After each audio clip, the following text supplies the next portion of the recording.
भोंदू बाबा, वासनांध अशोक खरात लोकांना फसवण्यासाठी कशा वेगवेगळ्या युक्त्या वापरायच्या। तो अंधश्रद्धेचा आधार तर घ्यायचा आणि अंधश्रद्धेचा आधार घेऊन त्यानं लोकांना कोट्यवधींचा गंडा घातला। पण महिलांना फसवण्यासाठी, महिलांना आपल्या जाळ्यात ओढण्यासाठी या अशोक खरातची स्ट्रॅटेजी थोडीशी वेगळी होती। यासाठी तो नेमकं काय करायचा, तर महिलांचा विश्वास संपादन करण्यासाठी खरात अतिशय नियोजनबद्ध पद्धतीनं फिल्डिंग लावत असल्याची माहिती समोर आली आहे। कोल्ड रीडिंग आणि हॉट रीडिंग अशा दोन मानसशास्त्रीय तंत्रांचा वापर करून खरातनं अनेकांना आपलं शिकार बनवलं। खरात संभाव्य भक्तांची आधीच सविस्तर माहिती गोळा करायचा आणि यासाठी त्यानं स्वतंत्र यंत्रणा उभी केली असावी असा सुद्धा एक संशय आहे। संबंधित व्यक्तीचे नातेवाईक, जवळचे मित्र, वैयक्तिक संबंध आणि सोबतच आयुष्यातील चढ उतार याबाबतची माहिती मिळवण्याचा तो प्रयत्न करायचा आणि याच माहितीच्या आधारे अगदी पहिल्याच भेटीत खरात अतिशय अचूक तपशील सांगून समोरचं सावज हेरायचा अशी माहिती आता समोर येते।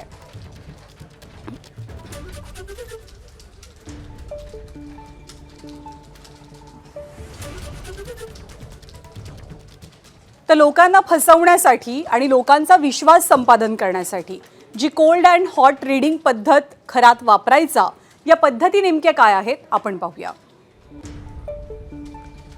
ग्राहक कोणत्या गोष्टी नेमक्या कधी घेणार आहेत याचा अंदाज मार्केटिंगवाल्यांना असतो।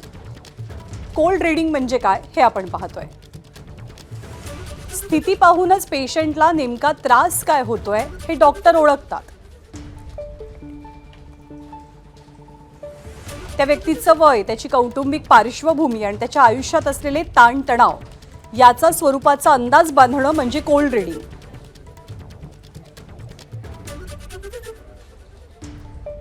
तर हॉट रीडिंग म्हणजे नेमकं काय, तर एखाद्याची माहिती ही आधीच गोळा केली जाते आणि उपलब्ध माहितीच्या आधारे अंदाज बांधले जातात, अनुमान लावलं जातं।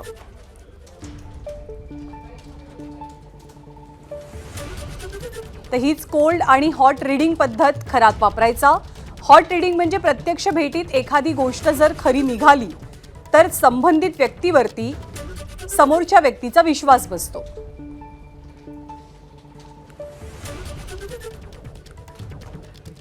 आणि याच वासनांध अशोक खरातनं SIT चौकशीमध्ये अनेक धक्कादायक दावे केलेत। महिलांसोबतचे शरीर संबंध हा विधींचाच एक भाग होता अशी बतावणी हा अशोक खरात आता करतोय आणि आपण कुणावरही जबरदस्ती केलेली नाहीये या मतावर तो ठाम असल्याचं कळतंय। दरम्यान कोठडीत सुद्धा हा खरात मंत्रजप करत असल्याची सूत्रांची माहिती आहे।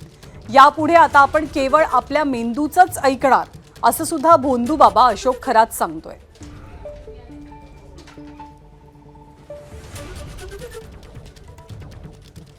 तर चौकशी दरम्यान खरातकडनं काय कबुली दिली जाते, कसे कावे केले जातात आणि दावे केले जातात। खरात म्हणतो की मी महिलांसोबत जे काही केलं तो विधीचा एक भाग होता, कुणावरही आपण जबरदस्ती केली नसल्याचा खरातचा दावा आहे। आपण ज्यांचं भलं केलं तेच आपल्यावरती उलटल्याचा कांगावा आता खरात करू लागलाय। आपल्या अंतर्मनानं आपल्याला धोका दिल्याचं खरात म्हणतोय। यापुढे आपण फक्त आपल्या मेंदूचंच ऐकणार असंही त्यानं SITला सांगितलंय। पण हे सगळं सांगताना, ही सगळी चौकशी सुरू असताना कोठडीत सुद्धा त्याचे मंत्रजाप सुरू असल्याची माहिती आहे। तर या भोंदू अशोक खरातचे काळे कारनामे समोर आल्यानंतर त्याच्या अनेक ओळखी आणि टोपण नावं सुद्धा समोर येतात आणि त्याची आणखी एक ओळख जगासमोर आली आहे। कॅप्टन होण्याआधी त्याच्या जन्मगावात खरातची ओळख हाँगकाँग अशी होती। अशोक खरात हा शाळेत शिक्षकांना सुद्धा दम द्यायचा आणि दादागिरी करायचा अशी आठवण त्याच्या वर्गमित्रांनी सांगितली आहे। पण 10वीच्या नंतर या वर्गमित्रांचा आणि अशोक खरातचा कोणताही संबंध नव्हता, त्यांनी ते स्पष्टही केलं। त्यामुळे कॅप्टन, कोंबडी चोर आणि आता हाँगकाँग असं एक नवं नाव खरातचं समोर आलंय।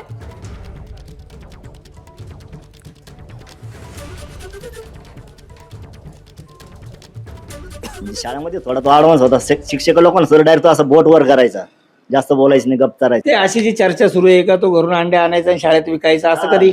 ते अंडे आणत होता शाळेत दप्तर आणला का अंडे घालून आणायचं आणि इकडे अंडे विकायचं। तसा वर्गामध्ये हुशार नव्हता एवढा विशेष तो भेट झालेला लोक तो म्हणे मी हाँगकाँग मध्ये होतो, अमक्या देशात होतो, तमक्या देशात होतो आणि आता जे लोक म्हणतात ना कॅप्टन कॅप्टन म्हणतात, पण त्यावेळेला सुरुवातीला वावीमध्ये लोक सर्व हाँगकाँग ह्या नावाने ओळखायचे. आज वर्गमित्र म्हणून म्हणण्यात म्हणजे त्याला वर्गमित्र म्हणून घेणे सुद्धा आम्हाला आज लाज वाटते, खरं सांगायला काही हरकत नाही. आणि खूप केळसवाना प्रकार आहे. त्यावेळी परिस्थिती अत्यंत गरिबीची होती त्याची. राहणीमान साधं सिंपल, कपडे जुने पाणी एकदम, बाकी काही जास्त काही नाही. मंदिरात नेहमी भेट व्हायची ईशानेश्वर मंदिरात. तुम्ही जायचे तिथं मंदिरात भेट व्हायची काय, कधी असं काही होईल असं वाटलं होतं का? नाही, असं स्वप्नात तर कल्पना नव्हती. आणि या खरातचं मूळ गाव आहे कहांडळवाडी.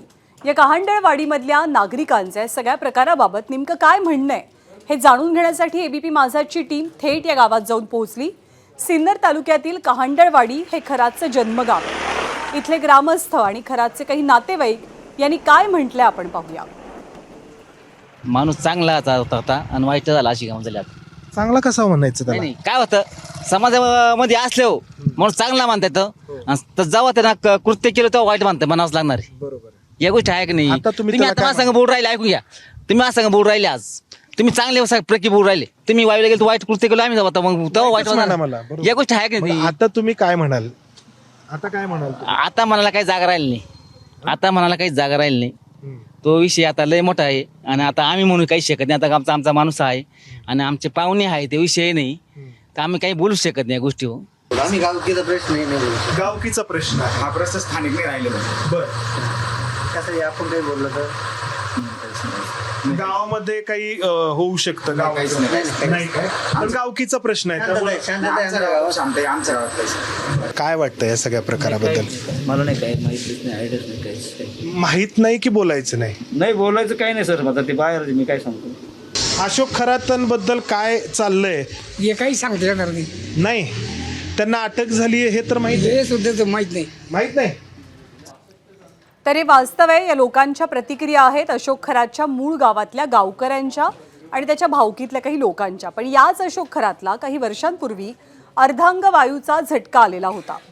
कामोत्तेजना वाढवणारी काही औषधं घेतल्यामुळे खरातची तब्येत बिघडलेली होती आणि शक्तिवर्धक गोळ्यांच्या अतिसेवनामुळे हे झालं असावं असा एक अंदाज व्यक्त होतोय. त्यामुळे खरातची या झटक्यानंतर खरातची एका हाताची हालचाल मर्यादित झाली होती. मात्र एका भक्त डॉक्टरनंच वेळीच उपचार देत खरातचा जीव वाचवला. दरम्यान अनेक महिलांशी लैंगिक संबंध ठेवणाऱ्या खरातची HIV टेस्ट निगेटिव्ह आल्याचं कळतंय. खरातचा मोबाईल सध्या चौकशीच्या टीमनं जप्त केलेला आहे आणि खरात व्हॉट्सअपवरच्या व्हॉइस मेसेजेसनं लोकांशी संपर्क साधायचा अशी माहिती मिळाल्यानं SIT त्या दृष्टिकोनातनं सुद्धा तपास करते. तर पुण्यामधले व्यावसायिक राजेंद्र जासूद यांना सुद्धा खरातनं कोट्यवधींचा गंडा घातला आणि यानंतर आता राजेंद्र जासूद यांनी खरातशी नेमकी ओळख कशी झाली याचा खुलासाही केलाय. एका मित्राच्या माध्यमातून खरात सोबत ओळख झाली, मात्र अधिक बोलण्यास कोर्टानं परवानगी दिली नसल्याचंही जासूद यांनी स्पष्ट केलंय. माझी ओळख माझे मुंबईचे मित्र दिनेश परब यांनी करून दिलेली होती, पण मी या संदर्भात अधिक काय बोलू शकत नाही, कारण न्यायालयाने मला तसं सांगितलेलं आहे की या केस संदर्भात कुठलं तुम्ही भाष्य करू नका, कुणाशी चर्चा करू नका. मी न्यायालयाची परवानगी मिळाल्यानंतर याच्यात जे काय सत्य आहे ते सर्व समोर येणारच आहे आणि त्यात मी पण बोलणार आहे आणि तपास यंत्रणा आहे त्या कामी सहकार्य करत आहे.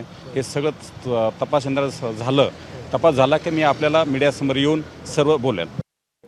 तर भोंदूबाबा अशोक खरातच्या सगळ्या भूलथापांना जसे सर्वसामान्य लोक फसलेले होते तसे काही राजकारणी मोठे सेलिब्रिटी सुद्धा या अशोक खरातच्या जाळ्यातनं काही सुटलेले नाहीये. त्याचंच एक उदाहरण आज पाहायला मिळालं.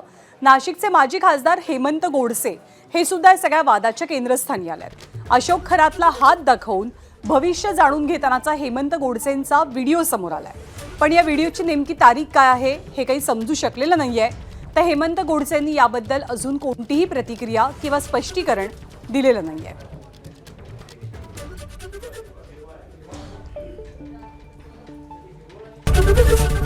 एबीपी माझा, उघडा डोळे बघा नीट.